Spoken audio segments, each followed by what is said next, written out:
Teacher Joel, and today we're going to start another topic entitled Sewing Tools and Equipment. But before that, let's start our day with a short prayer.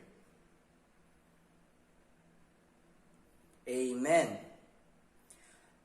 Before you take your seat, class, kindly pick all the mess around and throw it to the trash can. Okay. Is there anybody absent today? None. Very good. Now, who can recall our previous lesson? What is our topic last time? Yes? Very good. Okay, class, before we start our lesson, for today, let's have first a short game entitled Name This Item.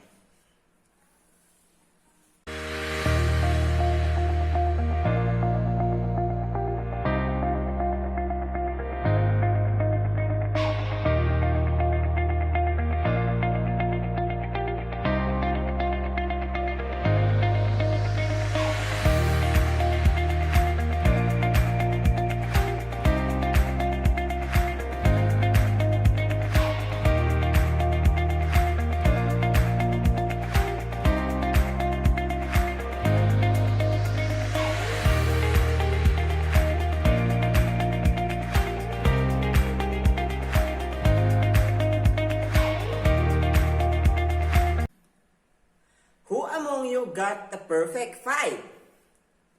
Very good. So, based on our activity, what do you think our topic is all about? Yes? Exactly. Our topic for today is sewing tools and equipment. Okay, class, what do you mean by sewing? Yes, Rhea. Very good. So, sewing is a craft that involves stitching fabrics together either with a needle and thread, by hand, or with a machine. Now, let's go first with measuring tools. So, measuring tools are instruments used for obtaining quantities, dimensions, or forces of the real-world objects. The first measuring tools that we have are tape measure. Tape measure is a flexible measuring device used in taking body measurements. The next is sewing gauge. A small ruler with a sliding guides, and it's about 6 inches long. This gauge is used for measuring at hemlines, buttonholes, and areas where other small measurements require checking, such as pleats and tucks. Okay, next is ruler. I know all of you already know about ruler. Okay, give me some example the use of ruler. Yes? Very good. So, ruler, it is a useful tool to have for measuring and drawing straight seams lines and cutting lines. It also adds in connecting lines.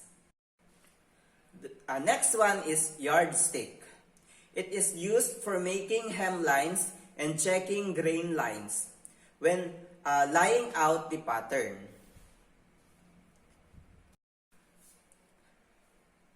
Okay. What do you notice in this picture? Yes, looks like letter L. L square is used to transfer measurement to the draft pattern. And last is the French curve. This is used to shape the depth of the neck hole and armhole of the pattern. After measuring tools, we have cutting tools. Yes, it is cutting tools. Our instrument used in cutting fabrics, thread, and other sewing materials. The first we have bent-handled dressmaker shears. These are made of quality steel and hold a sharp cutting edge.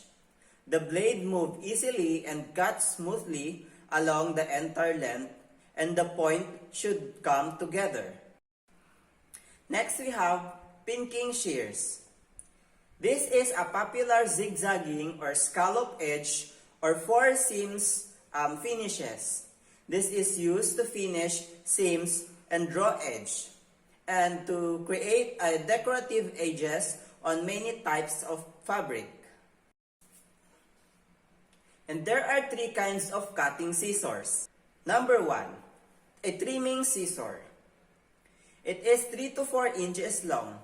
It is used for trimming, clipping threads, and snipping slashes. Next one is embroidery scissors. It has 4 to 5 inches finely tapered blades. Both points are sharp for use in working with fine details in delicate fabrics. And the last one is the buttonhole scissor. This is intended for making buttonholes. Thread clippers, a handy little spring-loaded cutting tools that allow for the snipping of thread. Next is seam ripper. Seam ripper are specifically designed for ripping out stitches from seams, either as a result of an error during alterations. And last is rotary cutter and mat. It is an adaptation of a giant rotary cutter used by the garment industry. Now let's go over marking tools. Marking tools are required for transferring patterns, marking to garment fabric pieces, and for marking alterations for garments. First marking tools that we have is chalk pencils or dressmaker pencil. This chalk pencil is used to make fine lines on fabric. It has an increasing brush at one end. Second is liquid marking pen.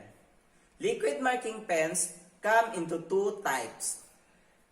There is one that washes out and one that fades after 48 hours. Next one is tailor's chalk.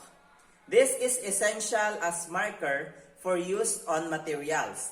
Tailor's chalk is available in a range of colors, and it is removed by brushing.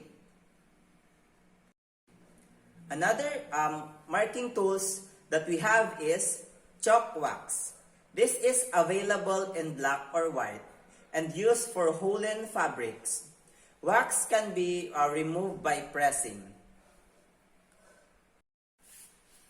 Next one is tracing wheel. There are two types of tracing wheels. Those with serrated edge and those with a smooth edge. Wheel produces dots on the fabric and is suitable for most type of fabric. The smooth edge wheel is best for delicate fabrics. And the dressmaker carbon paper, also called dressmaker tracing paper. It is a specifically waxed carbon paper that transfer the tracing wheels making on the fabric.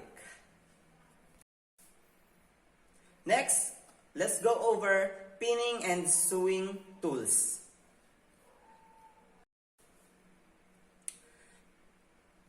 First, we have pin cushion. A pin cushion holds a straight pins and needle while working to prevent accident. Next, we have needle. And we all know that a needle is used in making temporary stitches and buttonholes. Next, sewing needle threader. It aids in putting the thread on the needle. It consists of two parts, the handle and the wire. And last, thimble, a small hard pit cap worn for protection of the finger that pushes the needle in sewing. And we have fabric and thread. So fabric is a cloth used in making garments. And thread is used in assembling or construction of parts of the garments. Finally, in equipment, we have sewing machine. Yes, a machine that mechanically driven needle for sewing and stitching cloth.